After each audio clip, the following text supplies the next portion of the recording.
some of the ideas that are popular in your side of politics would seem to take us back to the Dark Ages, Georgia, new abortion laws, which you are much in favor of, that a woman who miscarries could get 30 years.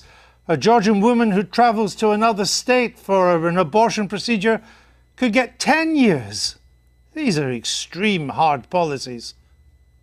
Well, okay, a couple of things. One, I'm not sure. I mean, frankly, I don't know whether are you an objective journalist or are you an opinion journalist? I'm a journalist that asks questions.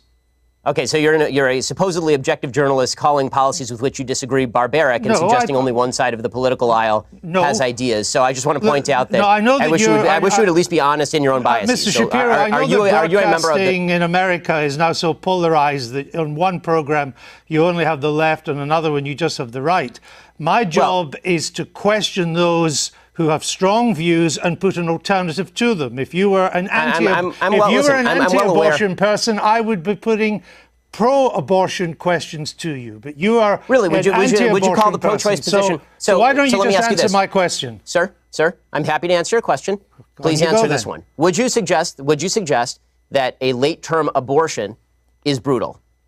I'm not taking a view on this issue. I'm asking you the questions. Sir, you just suggested the pro-life position is inherently brutal and terrible, so I'm asking you, as an objective journalist, would you ask the same question to a pro-choice advocate by calling their position brutal and horrible? What I'm asking you is that why is it that a bill banning abortions after a woman has been pregnant for 6 weeks is not a return to the Dark Ages?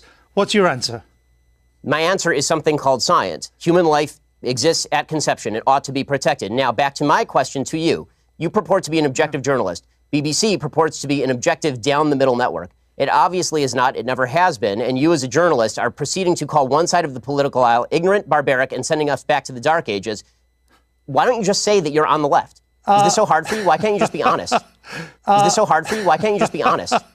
Seriously, it's a serious question. Mr. Shapiro, if you only knew how ridiculous that statement is, you wouldn't have said it. The point I'm trying to make is that your words are highly designed to produce the consensus and understanding that the book seems to want to produce. That's my point, that you write about, Judeo-Christian culture and so on, but so much of what you've said in the past would seem to turn its back on Judeo-Christian culture. You're lecturing me on Judeo-Christian culture after you call the pro-life position barbaric? I just asked you a question. And I asked you a question. You failed to answer a single one of mine. Frankly, I find this whole thing a waste of time. If you want to read the book and critique the book, why don't you read and critique the book? If you want to critique me, you can think whatever you want of me. Why don't you just try and answer the questions? I don't frankly give a damn what you think of me since I've never heard of you. And I've never heard of you until I briefed myself for this. But that's not the issue. You have a new book out. Then why the hell are you interviewing me, sir? It's an interesting book.